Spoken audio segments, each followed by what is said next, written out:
세계의 종교 인구를 보면 기독교의 인구가 가장 많다고 합니다. 그러므로 대부분의 나라에서 기독교보다 관심을 끄는 종교는 없을 것입니다. 그러나 또한 세계 역사상 여러 종교 가운데 기독교만큼 미움을 받은 그러한 종교도 없을 것입니다.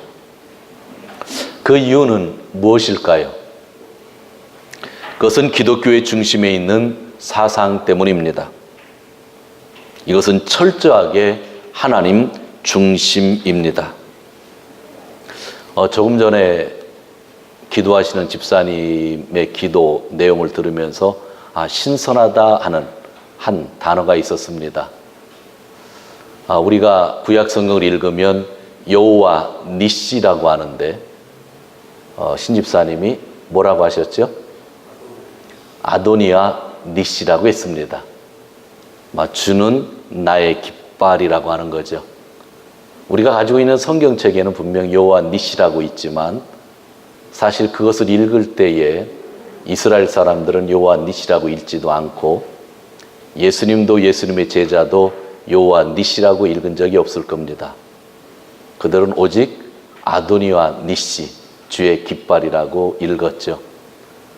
십계명에 보면 주의 이름을 망령 때 읽지 말라라고 하는 그런 구절이 있기 때문에 하나님의 이름인 여호와라고 하는 것을 유대인들은 한 번도 입에 그렇게 내뱉지를 않고 여호와라고 하는 단어를 보면 아도니아라고 읽었던 겁니다.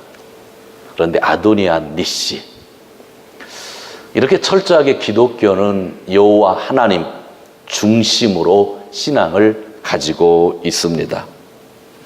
기독교는 사람들을 위로하고 여러 가지 병들을 치료하여 주지만 그것이 최종적인 목적이 아닙니다. 기독교는 철저하게 하나님을 바라보게 하고 그 영광을 위해 살도록 사람들을 가르치며 그 영광 안에 들어갈 수 있는 영생을 알려줍니다. 대부분의 종교는 자기 중심적입니다. 자기가 잘 되고 자기가 사랑받고 자기가 봉사를 해야 되고 자기가 돈을 잘 벌어야 되고 공부 잘해야 되고 자기가 건강해야 됩니다. 그러나 기독교는 이런 것을 가르치지 않습니다. 만약 이런 것을 가르친 기독교의 교회들이 있다고 한다면 그것은 세상의 종교를 배운 것뿐일 것입니다.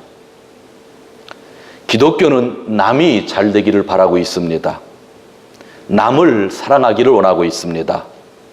돈 벌어서 하나님 사업을 위해 쓰려고 노력하는 것이 기독교이고 아파도 열심히 봉사하려고 하는 것이 기독교이고 기독교는 하나님만이 가장 중요하다고 가르치고 있는 것입니다.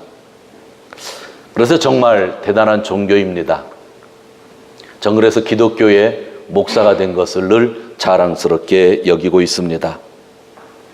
하나님만이 주인이라고 인정하는 사람들이 예수님을 믿어 제사함을 받고 성령을 받아 성령의 공동체, 즉 교회를 구성하고 있습니다.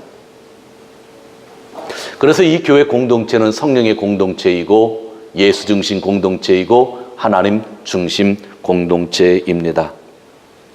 너무나 귀중한 교회 공동체인데 이 교회에서 사람들은 가끔 인간관계 때문에 쓰러지기도 합니다. 인간관계라고 하는 것은 늘 우리가 노력해야 되는 그러한 부분입니다.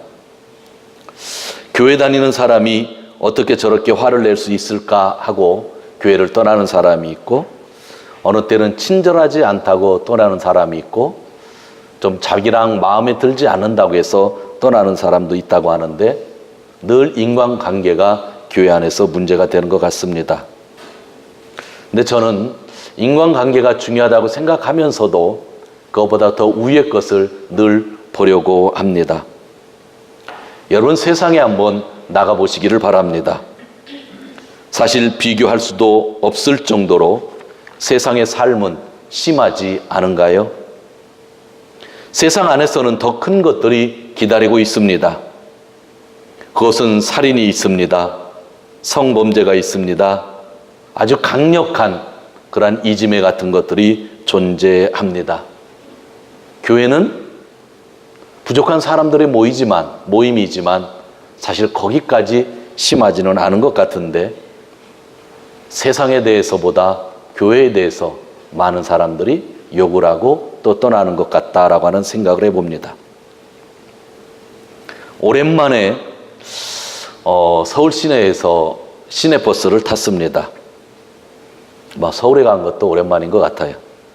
제 활동 범위는 늘 그 부천을 중심으로 하는 것이 활동 범위라 서울은 잘 가지를 않습니다. 그 버스 기사는 좀 성질이 급한 것 같았습니다. 타자마자 앞에 택시가 오른쪽에 세워져 있으니까 비켜달라고 빵빵빵 하면서 막 되게 욕을 하고 있었습니다. 근데 조금 길을 가다가 사거리가 나왔는데 한국에서는 좌회전을 하려면 왼쪽 타선에 타야 되는데 좌회전에 차가 수십 대 있어서 아마 거기를 지나가려고 하면 신호를 몇 번 이렇게 걸러야 될 것 같았습니다. 그래서 그런지 좌회전 신호에 붙지 않고 직진의 길을 가면서 뒤에 차들이 쫓아오는데 천천히 가는 겁니다. 왜냐하면 앞에서 좌회전 신호 때 꺾으려고. 그러니까 뒤에서 빵빵거립니다. 신호가 바뀌니 직진 신호에서 좌회전에서 들어갑니다. 그래도 뒤에서 화가 나는 운전사들이 빵빵거리니까 웃다가 마지막에는 듣기도 거북한 심한 욕을 하는 겁니다. 자기 앞에 있는 택시는 서 있다고 뭐라고 하는데 자기는 더 큰 위반을 하면서 마지막에는 빵빵거리는 사람한테 욕을 하는 거죠. 저는 한국에 갈 때마다 세월호 선장을 늘 봅니다. 그래서 한국 사람들에게 세월호 선장 욕하지 말고 여러분들이 좀 잘했으면 좋겠다라는 생각을 가질 때가 많이 있습니다. 참 어이가 없었습니다.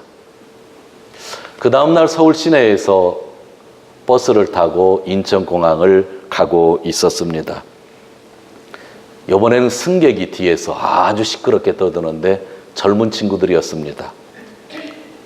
그 이유는 버스가 막힌다고 빨리 공항까지 가야 되는데 버스가 늦는다고 뒤에서 욕을 하고 난리하는데 몇십 분을 그렇게 이야기합니다. 그러더니 내려달라고 해서 내립니다. 중간에 내렸으니까 요금을 태달라고 하니까 운전기사가 구자번호를 알려주면 요금을 태주겠다고 하고 그리고 그 사람들이 내렸는데 그날 비가 아주 많이 왔습니다. 그런데 그 사람은 비가 왔기 때문에 택시 잡기가 힘들었을 테고 또 서울 시내를 보니까 요즘에 버스 전용 처산이 가운데 있어서 택시보다는 버스가 더 빨리 공항에 가지 않았을까라고 하는 생각을 합니다. 일부의 기사는 세월호 선장보다 더 심한 사람 같고 일부의 승객은 자기만 아는 사람들 같았습니다. 제가 왜 이야기를 하는가 하면 이게 세상의 그림 아닙니까? 세상에 나가면 이라는 것들 우리가 너무 많이 보잖아요. 우리 교회 공동체 부족하긴 하지만 이 정도까지는 아니잖아요. 다 착한 사람들이잖아요. 그런데 교회 공동체 안에서 인간관계 때문에 상처를 받고 종종 떠나는 사람들이 있다고 합니다. 왜 우리는 더 악한 세상 속에서는 잘 참으면서 참 좋은 사람들끼리 앉아있는 곳에서는 조그만 서운한 걸 가지고 그렇게 불편해하고 화를 내는지 사실 저도 답은 잘 모르겠습니다. 아마 기대하는 것이 서로 달라서 그러리라고 생각하기도 합니다. 그래서 그런지 어떤 세미나에 가면 늘 목사님들, 선배 목사님들, 강사 목사님들이 하는 이야기가 있습니다. 교회는 인간관계로 무너지니 인간관계를 잘 하라고 이야기합니다. 제가 그 이야기의 중요성을 알면서도 저는 별로 좋아하지 않는 그런 이야기이기도 합니다. 인간관계를 나쁘게 하는 것이 좋다고 하는 이야기가 아니라 인간관계로 무너질 만한 교회는 무너져도 괜찮다 생각을 합니다. 하나님의 공동체가, 주님의 십자가를 믿는 공동체가, 성령의 공동체가 인간관계 때문에 무너진다고 하면 거기까지가 그 교회의 사명이 아닐까요? 인간관계를 넘어설 수 있는 교회, 그것만이 진정한 교회가 아니겠습니까? 세상은 더 나쁜데요. 이해할 수 없는 일이 얼마나 많은데요. 교회 안에서 조그만 상처 때문에 우리가 무너진다고 하면 그거야말로 서글픈 일들이 아닌가라고 하는 생각을 합니다. 인간관계 때문에 무너지지 않는 교회가 저는 정말 좋은 교회라고 그렇게 믿고 있습니다. 예수님의 인간관계, 인기가 있을 때가 있죠. 요즘에 요한복음 6장을 보는데 떡 5개로 2만여 명을 먹이잖아요. 엄청나게 인간관계가 좋았잖아요. 근데 그 뒤에 보면 또 그렇지도 않잖아요. 예수님의 인간관계를 보면 결코 좋지 않았죠. 그런데도 예수님의 사역은 무너지지 않았다고 하는 거예요. 예수님은 일부러 나쁘게 보내려고 한 적은 한 번도 없어요.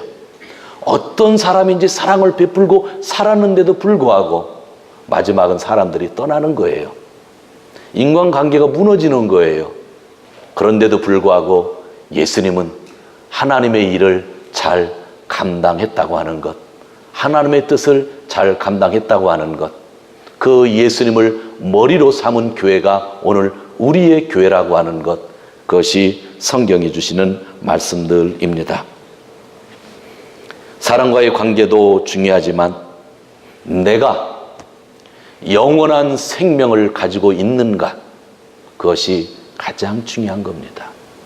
교회에서의 관심은 내가 영원한 생명을 지금 가지고 있는가, 그것이 중요하다고 하는 말씀입니다.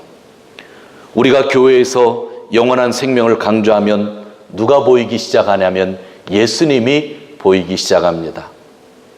인간관계를 강조하다 보면 목사만 보이게 됩니다. 그러나 우리가 영원한 생명을 바라보면 예수님이 보인다고 하는 귀한 말씀입니다.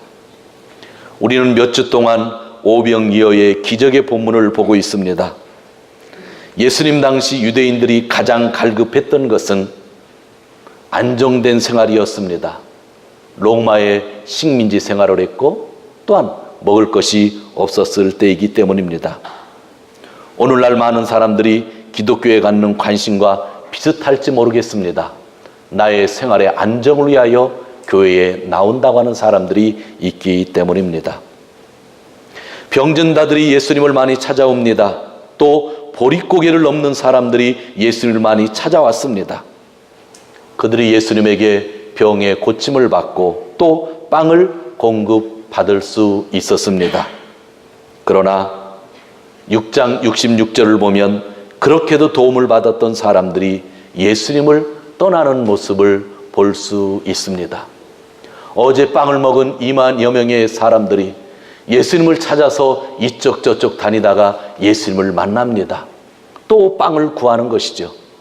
그때 예수님이 내가 빵이다 라고 하는 말씀을 하셨을 때, 나를 먹어야만 영원한 생명을 너희가 가지게 된다는 말씀을 하셨을 때에 어제 빵을 먹었던 모든 사람들이 떠나갔다고 성경은 이야기하고 있는 것입니다. 사랑하는 성도 여러분, 예수님께서 다루시기를 원했던 것은 그들의 영혼의 문제였습니다. 오늘날 우리는 이 부분을 종종 잃어버리는 것입니다. 예수님이 빵을 먹이신 사건은 분명 그들을 불쌍히 여기셔서입니다. 보릿고개를 넘고 있는 그들이 너무나 안타까웠습니다. 사랑으로 그들에게 그 빵을 주셨습니다. 그러나 궁극적인 목적은 그들에게 영생을 알려주기 위한 것이었습니다. 빵이 목적이 아니라 영생이 목적이었다고 하는 것, 그것이 오늘 성경에서 말씀해 주고 있는 것입니다.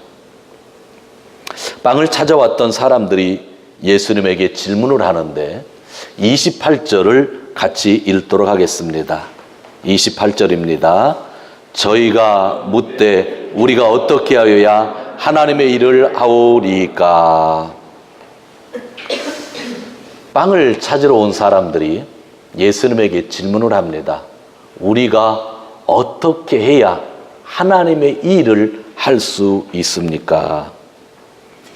여기에서 무리들이 사용한 일이라는 단어는 헬라어로 타엘가입니다. 타엘가. 타엘가는 복수형인데 일들이라는 뜻입니다. 그러니까 이들이 질문한 것은 하나님의 일들은 무엇입니까? 라고 질문을 한 겁니다. 여러분들 이 질문에 대해서 우리는 생각할 수 있을 겁니다. 하나님의 일들이 많이 있기 때문이죠. 하나님의 일은 교회에서 봉사일 수도 있고요, 헌금일 수도 있고요, 구제일 수도 있고요, 기도일 수도 있고요, 사회복지일 수 있습니다. 이 모든 것들이 하나님의 일들로서 중요합니다.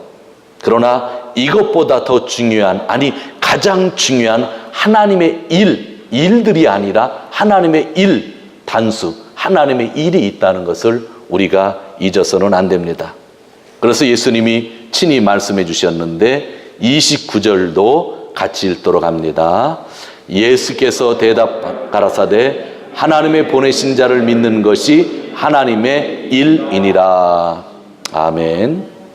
여기서 하나님의 일이라는 단어를 헬라어를 보면 단수형을 쓰는데 타엘곤이 아니라 토엘곤이라고 합니다. 사람들은 하나님의 일들이 무엇입니까? 라고 질문을 했을 때 예수님은 하나님의 일, 단수형을 써서 하나님의 일은 예수 그리스도를 잘 믿는 것이 하나님의 일이라 말씀을 했던 것입니다. 우리는 교회 안에서 여러 가지 일들을 하길 원하고 있습니다. 그런데 예수님은 분명히 하셨습니다. 가장 중요한 일은 단수다, 하나다. 그것은 예수 그리스도, 하나님이 보내신 예수 그리스도를 믿는 것, 그것이 하나님의 일이다. 제가 신학교 다닐 때는 이 구절의 의미를 잘 몰랐는데 성경을 읽으면서 설교를 하면서 읽다가 깜짝 놀랐습니다. 많은 성도님들이 하나님의 일들을 하고 싶습니다, 하나님의 일을 교회에서 하고 싶습니다 하고 은사대로 일들을 많이 하는데 예수님은 그 질문을 받고 하나님의 일은 예수님을 잘 믿는 것, 하나님이 보내신 분을 잘 믿는 것이 하나님의 일이라고 하였기 때문입니다. 신앙 없이 우리가 여러 가지 봉사를 한다고 하는 것은 그래서 크나큰 의미가 없다는 겁니다. 봉사가 나쁜 것이 아니라 봉사는 아주 중요합니다. 그러나 봉사 위에, 봉사 전에 꼭 필요한 것, 예수 그리스도를 믿는 것, 그것이 신앙의 봉사가 된다고 하는 그러한 이야기입니다. 여러분, 우리가 구제를 하잖아요. 그런데 우리보다 구제를 더 많이 하시는 분이 있죠. 많이 하는 단체가 있죠. 어디예요? 나라잖아요. 살기 어려우면 생활보호자로 지정해서 돈을 10여만 원씩 주면서 또 월세도 깎아주면서 그렇게 살게 하잖아요. 홈레스를 하는 분들도 사실은 주소만 가지면 일본이란 나라에서 매달 10여만 원은 받을 수 있는데 귀찮아서 하지 않는 분들이 많이 있잖아요. 우리 교회가 아무리 구제를 많이 하려고 해도 나라만큼은 못하는 거예요. 그러나 구제가 구제로 끝나지 않고 구제가 하나님의 일이 되려고 한다면 그 전에 뭐를 해야 돼요? 예수 그리스도를 진짜로 잘 믿어야 된다고 하는 것, 그것이 오늘 성경 말씀이 주는 이야기들입니다. 사랑하는 성도 여러분, 예수 그리스도가 나의 죄를 속하시고 나를 천국 갈 수 있게 해주시는 분으로 믿는 일이 중요한데 왜 중요하냐면 이 일이 생명과 관련이 있기 때문입니다. 저는요, 딱 한 가지만 마음에 두고 일을 하고 있습니다. 세상에서 하나님 나라가 이루어지는 것을 보고 싶고요. 그리고 하나님 나라가 또 제가 들어가야 될 나라라고 하는 것, 즉 하나님 나라를 가고 싶은 겁니다. 목사 일 하니까 하나님 일 하는 거고 하나님 나라 당연히 간다고 하면 그 오해라고 하는 생각을 제가 종종 합니다. 죽을 때까지 모르잖아요. 저의 최대한의 꿈은 하나님 나라 가서 요한계시록 4장 5장과 있는 그 예배 안에서 진짜 예배드리고 싶은 것이 저의 꿈이고 비전입니다.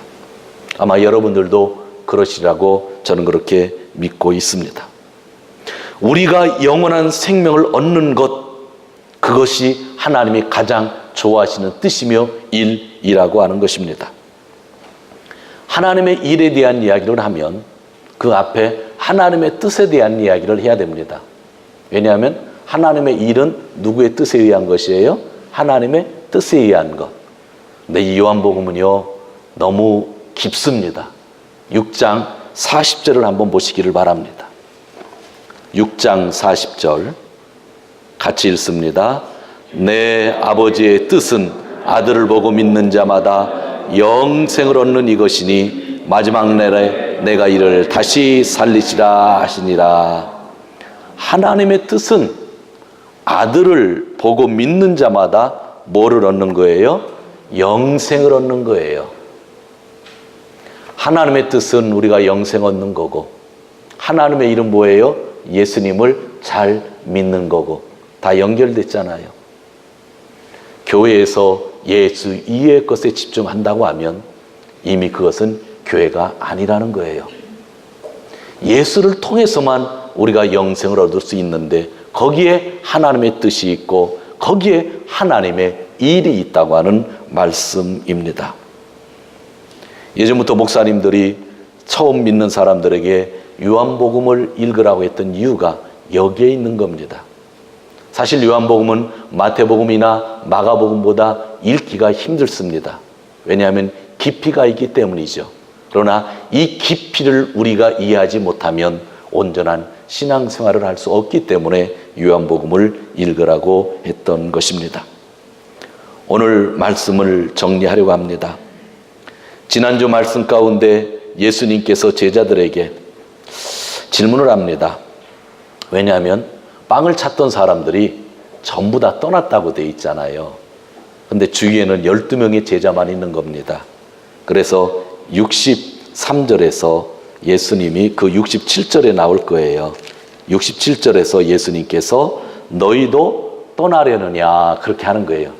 야, 저렇게 많은 사람들이 떠나는데 빵을 구하러 왔다가 내가 영생 얻는 길을 알려주니까 빵을 얻지 못해서 다 떠나는데 너희도 떠나려느냐 하니까 베드로가 68절에서 뭐라 그래요? 시몬 베드로가 대답하여 주여 영생의 말씀이 계심에 우리가 니게로 가겠습니까? 예수님에게 영생의 말씀이 있으니 나는 떠나지 않겠습니다. 그때 69절 뭐라 그래요? 우리가 주는 하나님의 거룩하신 줄 믿고 알았삼나이다. 예수님이 살아계신 하나님의 아들이라는 것을 믿고 알았기 때문에 떠나지 않았다. 사람들은 빵을 먹고 싶었는데 빵이 기적을 일으키는 걸 보고 제자들은 어떻게 했다는 거예요? 아, 저분이 하나님의 아들이라는 것을 깨달았다고 하는 그러한 말씀입니다. 빵으로 만들어진 관계는 빵 때문에 실족하게 됩니다. 그러나 빵 등을 통하여 그분의 사랑을 진정으로 느끼는 자는 그분을 믿으려고 합니다. 성도 여러분, 우리가 예수님 믿고 천국 가는 것은 하나님의 뜻입니다. 하나님의 뜻을 이루려면 우리가 반드시 천국에 가야 합니다. 영원한 생명을 얻어야 합니다. 환난도 곤고나 핍박도 가난이나 벌거벗음도 위험이나 칼도 사망이나 사탄도 그 어떤 것도 이 하나님의 뜻에서 우리를 거두어 드릴 수 없습니다. 그래서 예수 그리스도를 믿는 것입니다. 이 교회에서는 예수님 한 분을 잘 믿는 것이 중요합니다. 무엇인가 받으려고 나오는 것이 아니라 예수를 잘 믿기 위하여 지금 예배를 드리는 것입니다. 성도 여러분, 2만여 명이 옆에 있다가 지금 12명이 남아 있습니다. 12명 가운데도 예수님은 그 한 명이 배반할 자라고 말씀해 주셨습니다. 하나님 나라 가는 길은 결코 넓은 길이 아닙니다. 그래서 예수님은 그 길이 좁은 길이라고 그랬습니다. 저의 또 하나 소원이 있습니다. 이것은 담임 목사로서의 소원입니다. 개인의 소원은 뭐라고 그랬어요? 하늘나라 가는 겁니다. 영원한 생명 간직하는 겁니다. 이제는 제가 70살까지는 담임 목사를 하잖아요. 그럼 담임 목사로서의 저의 소원이 있습니다. 참 좁은 길이라고 예수님도 말씀해 주셨는데 저의 너무나 간절한 소원은 여기 있는 모든 분이 영생 얻는 겁니다. 할렐루야. 모든 분들이 영생 얻는 것, 그게 저의 소원입니다. 다른 소원들 있겠지만 그거는 다 격이 떨어지는 겁니다. 담임 목사로서 저에게 가장 간절한 소원은 여러분 모두가 저와 함께, 모두 함께 하나님 나라 가는 것, 영생 얻는 것입니다. 마가복음 9장 작년에 설교를 했었죠. 9장 1절에 보면 예수님께서 제자들에게 이렇게 말씀합니다. 여기에 서 있는 사람들 가운데 죽기 전에 하나님 나라가 권능을 떨치며 이 세상에 오는 것을 볼 사람도 있다 그랬습니다. 죽기 전에 하나님의 영광스러운 나라의 권세가 이 땅에 임하는 것을 볼 것이다 그랬습니다. 그리고 그 다음 구절이 변화산상에서의 일입니다. 예수님이 베드로, 요한, 또 야고보 3명을 데리고 산에 올라가 기도를 하실 때인데 예수님이 갑자기 변화하셨습니다. 근데 성경을 통해서 보면 그 분의 옷이 너무나 하얗게 되어서 이 세상에서는 도저히 그렇게 빨 수가 없는 하얀색이었다. 그런데 그 하얀색이 빛이 났다 이야기합니다. 그때 나타난 사람이 있죠. 2사람. 누구죠? 모세, 또 하나 누구죠? 엘리야입니다. 모세와 엘리야, 예수님이 대화를 나누고 있는데 이 베드로가요, 정신이 없는 겁니다. 성경을 보니까 재밌는 표현이죠. 정신이 없어서 엉뚱한 소리를 했는데 예수님, 여기에다가 모세를 위하여, 엘리야를 위하여, 예수님을 위하여 텐트 3개를 치겠습니다. 그랬다고 그래요. 자기들 텐트는 안 진대요. 그러니까 정신이 없는 거죠. 그랬는데 이야기를 나누다가 눈을 다시 떠보니까 예수님만 남아있더라. 모세도 없고 엘리야도 없고 그 영광스러운 광경, 하늘나라의 모습의 일부분을 보았는데 그것이 다 사라지고 누구만 남아있었다고요? 예수님만 남아있더라. 그렇게 되어 있습니다. 예수님만 남아있는 곳, 그것이 공동체가 되어야 된다고 하는 말씀입니다. 그때 하늘에서 소리가 났죠. 이는 내 사랑하는 아들이다. 너희는 누구의 말을 들어라? 그의 말, 예수의 말을 들어라. 예수의 말만 듣고 예수님만 남았다고 하는 그 구절입니다. 그런데 재미난 것, 얼마 전에 참 목사도 미련합니다. 깨달아도 그렇게 못 깨달는지 모르겠어요. 얼마 전에 그 본문을 보면서 깨달은 게 있어요. 참 그러니 좀 더 읽으면서 묵상을 해야 되는데 못했던 구절입니다. 모세와 엘리야와 예수님에게 공통점이 있다는 걸 한 번도 제가 생각을 못했어요. 여러분들은 생각했을 거예요. 저는 이 구절을 읽을 때에 늘 마음에 한 가지 의문점이 있었고 가끔 성도님들이 질문을 해요. 예수님, 왜 모세와 엘리야입니까? 그래요. 마태복음 1장 1절에 보면 아브라함과 다윗의 세계라고 그러면서 아브라함과 다윗을 강조하잖아요. 하나님의 그 언약 받은 사람들, 일방적인 언약, 계약 받은 사람들이 강조되어지는데 왜 변화상에 아브라함이 나오지 않고 다윗이 나오지 않고 왜 모세와 엘리야인가? 신앙의 조상은 누군데? 아브라함인데. 그런 거를 저도 궁금했었고 성도님들이 질문하면 저도 모르겠습니다 했었어요. 근데 얼마 전에 성경을 읽는데 모세와 엘리야와 예수님에게 공통점이 있더라고요. 이 정도 이야기하면 아시겠죠? 어떤 공통점인지 아세요? 그렇죠. 무덤이 없어요. 모세에게 무덤이 있었어요? 없죠. 엘리야에게 무덤이 있어요? 없어요. 그리고 예수님에게 무덤이 있어요? 없어요. 구약 성경에서 무덤 없는 두 사람이 지금 예수님 앞에 나타난 거고, 곧 예수님도 이 세상에 무덤을 남기지 않으시잖아요. 사람의 공적이 무덤으로 나타날 수도 있죠. 우리 그런 거 잘 알잖아요. 그런데 모세라고 하는 사람, 엘리야라는 사람, 무덤을 남기지도 않았던 사람이 하늘나라의 영광 속에 있고 예수님과 함께 있었고, 나중에 하나님의 말씀만 들리고 예수님만 남아있더라라고 하는 것, 한번 여러분들 집에 가셔서 나름대로 한번 생각해 보실 수 있으면 참 좋겠다라고 하는 생각을 해봅니다. 그렇습니다. 이 세상에서 아무것도 남기지 않는 사람이 하늘나라에서 가장 큰 사람이고 하늘나라에 가장 가까운 사람이 아닐까요?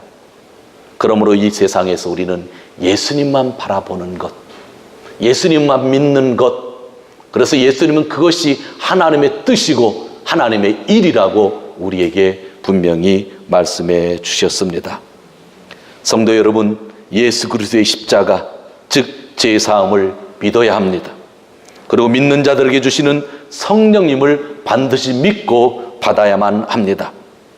빵을 은혜로 먹는 사람은 많이 있겠지만 그 은혜를 주신 분을 믿는 사람은 많지 않았습니다. 여러분, 빵을 은혜로 받아서 빵을 바라보고 살 것입니까? 빵을 주신 분을 믿고 살겠습니까?